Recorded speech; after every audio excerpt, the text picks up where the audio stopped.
Okay guys, so one of the other activities that's in the cutting and gluing packet is not color printed, and it looks like some of these. Like this one here. And there's some other silly ones. An OT student actually made these last year. I tried to add some of the ones. There's some flowers that go in the flower pot. Some of these silly things. Matching the beach scene. And then putting the surfboards in the sand. So I'm not going to demonstrate each individual one. I think putting the eggs in the Easter basket is pretty self-explanatory. The surfboards, they're supposed to line them up in the sand, or they don't have to. It's just a cutting practice, but there can also be coloring. One of the things I've liked to do in the past with this one is once my students color them, I have them match the objects to the different parts in the sand. I am going to show you this flower one though, because there's a little something extra I'm gonna add. So for parents, I don't think that I put this in kindergarten packets. If I did, I didn't really intend to, but if they're in there, kindergarten students can put, they can figure this out and cut off the bottom on their own. For my preschool students, I do not expect them to do that. So you would want to present the worksheet like this. When they're cutting, we've talked about this before, thumbs up, elbows in, scissors are up. They're gonna cut on the individual lines so they get the strip of paper, and they're just cutting on the lines. If that's already hard for your student to see, then you can even color in those lines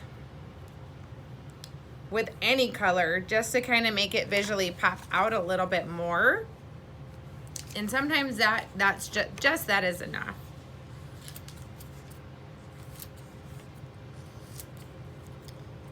For something like this, what I like to do for my students, because oftentimes visually something like this doesn't always make sense, but you know, you can be the judge as well.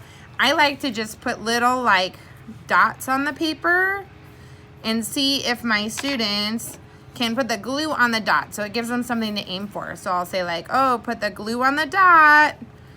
Now put the flower on the glue. Another option might be put the glue on the flower. Now put the flower on the dot. None of it's wrong or right or anything like that. I just noticed that, you know, it just depends on each student. If I just give them the flower and the glue, it's like then the glue is everywhere and they just don't really know what to make of it. So these are just some of the things that I've done over the years working with different age students that seem to help. And even this can be a little abstract. And in the end, they might even need to just be putting the glue on the flower and then putting that onto the paper. And I actually have an extra flower I didn't account for. So we'll just add him there. So one of the things that I like about this worksheet is that students can work on line drawing. So then I might give them a crayon and have them draw a line from the flower to the pot, a line from the flower to the pot, a line from the flower to the pot, a line from the flower to the pot. Maybe they even have to go around and squiggle and things like that. Now, I'm not saying that students have to color this. I'm sure that a lot of you guys are doing a lot of coloring at home. It's not necessary. I wasn't thinking, I wanted to provide things like this that I thought were more structured to work on skills. But let me give a little bit of coloring demonstration in another video. If you want to see how I would color this, just click on the coloring video.